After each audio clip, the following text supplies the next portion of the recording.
Olá, você é aluno do meu curso, seja bem-vindo a mais um podcast Mentoria da Jovem Advocacia. Hoje eu tenho a honra de ter comigo o professor Luiz Carlos dos Santos Gonçalves. O professor é mestre, doutor em Direito pela PUC em São Paulo, foi procurador eleitoral de São Paulo e hoje é membro de uma comissão eleitoral lá em Brasília. Muito obrigada por estar conosco, viu? Eu que agradeço, Cristiane, é uma alegria para mim estar aqui no meu curso. Que bom, que bom. Para a gente começar nosso bate-papo, eu vou começar lhe perguntando. O caminho eleitoral das mulheres, ele é bastante longo, e a gente adquiriu o direito de votar a partir de 1932. E eu queria que o senhor dissesse para a gente que, embora nós tenhamos conseguido há tão pouco tempo, ainda é pouco expressiva a nossa participação dentro da política, e ainda mais o direito da gente conseguir se eleger. Queria que a gente começasse nosso bate-papo por aí, pode ser? Pode ser sim, Cristiane, e na verdade é surpreendente, né? Se a gente parar para pensar, não tem um século que as mulheres conseguiram o direito de voto aqui no Brasil, 1932. É muito pouco tempo, quer dizer, então, na maior parte, talvez, da evolução, né, da civilização dos países, eles entendiam que mulher tinha que ficar em casa, né? E o espaço público é só do homem. Então a política é um espaço público por excelência, né? Então havia essa cultura, né? Em alguns países ainda há, por exemplo, se a mulher vai sair de casa, ela precisa se cobrir, não pode se mostrar, etc. Aqui não é assim, mas ainda é muito forte essa ideia de que a mulher é para ficar no lar, que a mulher é para cuidar da família, a mulher é para trabalhar o dia inteiro depois. Enfim, preparar sozinho o jantar e ainda lavar a louça. Cuidar de casa ainda, né? É verdade. O Brasil, ele está na posição 128 em relação ao índice que saiu em março do ano passado, de 2023, sobre a igualdade feminina. Esse índice é bem alarmante porque mensuraram aí 193 países e a gente está na posição 128. Exatamente. Nada para a gente se orgulhar. Nada para a gente se orgulhar. O Brasil está atrás de países que nem têm o nosso nível de desenvolvimento econômico e cultural, etc. Então o Brasil está muito mal na fita, como as pessoas costumam dizer, e olha que melhorou nos últimos anos, mas é uma melhora ainda muito lenta. Então a gente está lidando com 15% de mulheres nas casas legislativas, tem cidades onde a Câmara de Vereadores não tem mulher nenhuma, ou tem uma ou duas. Capitais, inclusive, né? Inclusive capitais, né? Nas eleições anteriores, por exemplo, Cuiabá não elegeu nenhuma mulher, né? Então, é por isso que nós estamos nessa posição tão lá atrás, né? E, enfim, eu acho que isso é um dos nossos grandes problemas e temos que lutar para aproximar, né, a questão da representação política da igualdade de gêneros. O professor Luiz, ele dá aula na nossa pós de Direito das Mulheres sobre essa temática. E ele traz também um comparativo com os países da Europa. Por exemplo, ele fala que na Inglaterra, em 1908, a mulher teve direito a votar. Na França, se eu não me engano, foi em 1941, Estados Unidos em 1920. A Suíça me chamou a atenção por ser um país tão desenvolvido, ser só em 1971. Professor, o que a gente pode importar desses países no sentido, no campo legislativo, ter maior participação feminina? Pois é, Cristiane, parece que o machismo, no final de contas, é universal. Universal, né? Só Aquela história de que o machismo não é só de países latino-americanos ou subdesenvolvidos. Não, o machismo é um fenômeno internacional. Eu estudo bastante essa questão. Um dos problemas que nós temos é o sistema proporcional de listas abertas. Então, quando a gente vai votar, por exemplo, em vereador, em deputado estadual, deputado federal, a gente acha que está votando em um candidato. Mas, na verdade, quando a gente vota em um candidato, a gente está votando em todos os do partido. E, no final das contas, o que vale mesmo é o voto que o partido obteve. Então, por isso, você vota, por exemplo, às vezes em João e elege José, elege Pedro e, muito de vez em quando, elege Maria também. Em outros países, eles colocam uma lista pré-ordenada. E nessa lista, aí é muito comum, por exemplo, aqui no caso da Argentina, eles têm uma lista fechada, você vai e vota no partido, e o partido não pode colocar só homens nas posições primeiras. E é por isso que eles acabam conseguindo uma igualdade de gênero, né, na representação política muito maior que a nossa. Então, eu defendo a alteração desse sistema de eleição proporcional por lista aberta. O Brasil é um dos poucos países que adota. E a adoção de um sistema de lista fechada com alternância. Uma mulher, um homem, uma mulher, um homem, uma mulher. E o que precisa para, de fato, a gente ter isso na prática? Para existir essa representatividade tal qual o senhor está propondo? Precisaríamos de uma modificação legislativa, né? Precisaríamos modificar o Código Eleitoral, no particular, né? Ele é uma lei complementar, inclusive. Mas é claro, Cristina, que isso nós não temos aqui a bala de prata. Nós não temos aquele elixir Brás Cubas que vai resolver tudo. Inventamos a rota, não. Não, então a mulher tem conquistado espaços em todos os segmentos da sociedade, tem conquistado espaços também no ambiente político, e é uma luta de conscientização, de disputa de espaços, cabe muito ao eleitor, né? Há sempre um hall de excelentes candidatas, de verdade, candidatas verdadeiras, não aquelas candidatas que só dão o nome, mas há um hall de excelentes candidatas. Então, essa mudança, essa promoção da igualdade passa por mudanças legislativas, por mudanças culturais, por mudanças comportamentais também. Que bom. Então, essa consciência é importante e acaba sendo uma ação afirmativa, que eu acho que essa é a nomenclatura que a gente usa, para que, de fato, tenha uma participação maior. Não só do direito de votar, que a gente já conquistou, mas é muito pouco, né? Não tem nenhum século, mas também que a gente consiga, de fato, se eleger. E aí eu lhe pergunto, o que são essas candidaturas fictícias? Aproveitando que o senhor falou de candidatas que só põem o nome. Essa nomenclatura. Pois é, Cristiane, uma das surpresas que eu tive quando exerci essa função eleitoral foi perceber que os partidos, em geral, não gostam das mulheres. Os partidos? Em geral. Isso me surpreendeu muito. Eu achei que talvez alguns partidos de algum espectro ideológico fossem mais avessos às mulheres. E eu descobri que não. As lideranças partidárias, os partidos de uma maneira geral, tem uma ou outra exceção, claro, mas eles não fazem aquilo que poderiam fazer, né, para promover a igualdade das mulheres. E é por isso que, às vezes, são as leis que exigem, né, que trazem essas ações afirmativas, e muito o Judiciário e o Ministério Público. Muito o Judiciário, o Ministério Público, o Ministério Público entrando com ações, exigindo que os partidos respeitem, né, essa igualdade efetiva. Porque muitos partidos faziam o quê? Colocavam lá mulheres como se fossem candidatas só para cumprir a cota. Às vezes, essas mulheres nem sabiam que eram candidatas. Sequer sabiam. Outras vezes sabiam, mas não arrecadavam, não faziam campanha para outros candidatos, e não raro candidatos homens, renunciavam, desistiam. E aí chega no final, você vai ver lá a votação das mulheres, nenhum voto. Ínfima, né? Um voto, 2 votos. Então, isso se descobriu que eram, na verdade, candidaturas fraudulentas, né? Essas mulheres eram usadas simplesmente para cumprir a cota.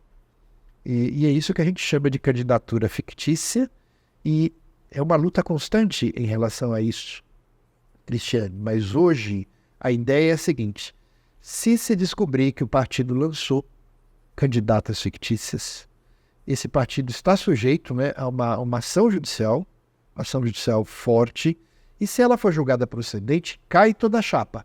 Todo mundo que foi eleito, homem, mulher, não importa. Porque se na verdade toda aquela chapa tinha esse elemento de fraude, porque aquelas mulheres não eram efetivas. Isso é bastante importante. E cada vez mais a gente percebe que quando a sociedade falha, o judiciário tem que cada vez mais apertar, né, sancionar de uma maneira mais efetiva, porque a gente tem alguma lacuna em algum momento, né? O que o senhor me disse agora talvez me remete à ideia de que a sociedade, o partido político, ser sexista, né, ter essa questão de não gostar de ter mulheres, é um pouco do que a sociedade vê, e aí o nosso caminhar é contínuo. Muito conquistamos, ainda muito por vir, né? Eu lembro numa aula da professora Alice, que é coordenadora da pós de Direitos das Mulheres, e ela fala que demorará, se eu não me engano, 123 anos para que a gente chegue a uma igualdade.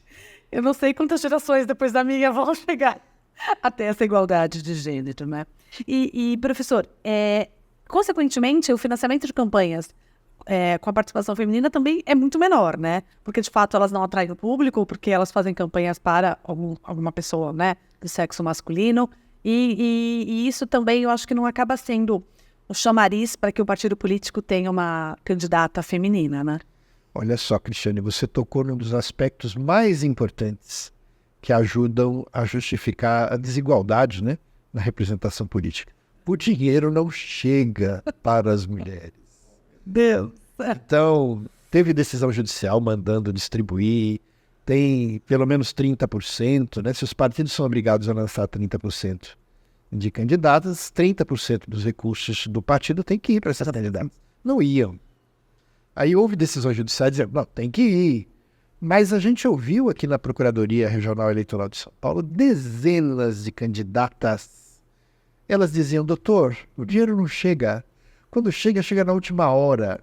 Quando chega, chega em meu nome e em nome de um outro candidato juntos. Quer dizer, então, essa penúria financeira ajuda a explicar, né, essa baixa quantidade de mulheres eleitas. Mas, de novo, é uma briga. A gente tem que verificar se os recursos públicos estão indo direitinho para as mulheres, examinar as contas dos partidos, ouvir mulheres que dizem, né, aqui na contabilidade eu recebi tanto, e na prática eu não recebi nenhum tostão. E é o Tribunal Superior Eleitoral que faz essa fiscalização e os tribunais regionais, estaduais. E os juízes eleitorais também, né? Na eleição municipal, o juiz eleitoral, nas eleições gerais, que a gente chama, né, que são as maiores, governador, deputado federal, deputado estadual, senador, aí é o Tribunal Regional Eleitoral, e na eleição para a presidência, aí sim é o Tribunal Superior Eleitoral. Tá. Mas o Tribunal Superior Eleitoral faz um papel muito bonito, porque ele edita as resoluções que vão reger as eleições. E essas resoluções trazem com muita clareza a necessidade de respeitar a cota de gênero, de levar o dinheiro efetivamente para as candidaturas femininas, enfim. Que bom. Pelo menos na teoria tem alguém olhando, né? A gente briga muito. Professor, e a emenda constitucional 111 do ano de 2021, que fala sobre os votos em dobro? Me explica, eu fiquei com dificuldade de entender um pouquinho essa temática. Eu acho que eu era cabeludo antes dessa da emenda constitucional. E de emenda inconstitucional e emenda constitucional, eu fui perdendo o cabelo. Porque o que acontece, Cristiane? Aí vem ali bonitinha e fala, olha, o dinheiro tem que ir para as mulheres, o dinheiro tem que ir para a comunidade negra e tal, né? Aí os partidos descumprem essas regras. Aí, muito bem, aí vem o Ministério Público, vem a Justiça Eleitoral, não, vocês descumpriram, isso traz consequências. E aí vem uma lei de anistia, uma emenda de anistia, e fala, olha, tudo esquece, tudo bem, zera a conta, nada aconteceu, os partidos não podem responder por esses malfeitos, né? E até por isso que eu disse a você, Cristiane, e veja que eu digo isso com uma certa dor, né, de cidadão, de estudioso. Quando vem essas leis de anistia, todos os partidos, ou quase todos, correm e aprovam. Então, enfim, eu não quero passar nenhuma mensagem de desânimo, de ceticismo. Ao contrário, acho que é sempre uma luta, sempre a gente tem que estar animado para buscar o que é justo, buscar o que é certo, né? Mas prestem atenção que os partidos políticos, às vezes, discursam de um jeito e agem de outro. Isso nada mais é do que uma violência política, né? Sim. E para a gente tentar estancar essa violência, ter de novo leis mais rígidas ou de fato ter essa... Porque a gente sabe que existem leis, como o senhor mesmo disse, o Tribunal Superior Eleitoral traz, né, várias questões que amparam, no entanto, na prática não é assim que a gente sabe. Essa dissonância, essa discrepância entre a teoria e a prática, como que a gente consegue sanar? Cristiane, esse é um dos grandes temas da ciência política hoje em dia, porque ela constata que a cidadania vai num sentido e a representação política às vezes vai no outro.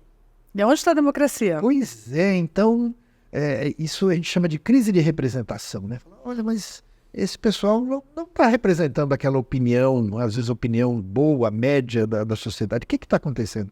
Que ruído é esse que está aí impedindo esse diálogo, né? Então, enfim, a ciência política está procurando a resposta Eu não a tenho aqui nesse momento, mas eu acredito muito no voto consciente do eleitor. Eu acho que é um ótimo caminho o eleitor se inteirar, né? Às vezes eu acompanho as campanhas políticas, eu vejo as pessoas muito focadas na eleição para o executivo. Sim. Eleição para prefeito, para governador, para presidente. Muito bem, mantenham esse foco, mas ampliem. Porque a eleição para vereador, a eleição para deputado estadual, a eleição para deputado federal, a eleição para senador é decisiva. São esses eleitos que vão, na prática, fazer as leis que vão reger o país. Então não adianta você só eleger um presidente da República, você tem que eleger uma bancada, eleger pessoas, né, nesses cargos proporcionais que tenham um ideário que coincida com o seu. Então, eleitor, procure conhecer, né, a vida pregressa também dos candidatos a vereador, a deputado estadual, a deputado federal, a senador. Faça também aí o chamado voto consciente. Isso é bastante bacana, e aqui eu vou aproveitar, antes da gente encerrar o nosso bate-papo e deixar o professor terminar as colocações, eu vou mostrar para vocês aqui, esse é o mais recente trabalho dele, Ações Eleitorais, acabou de sair para as eleições de 2024, bastante bacana, e a segunda edição, ou seja, a gente tem muito a falar ainda, então é um livro muito bonito, e eu acho que vale a pena, porque aqui tem todas essas informações, é importante esse voto consciente. Está na Amazon. Está na Amazon. Né? Fazendo aqui o meu merchandising.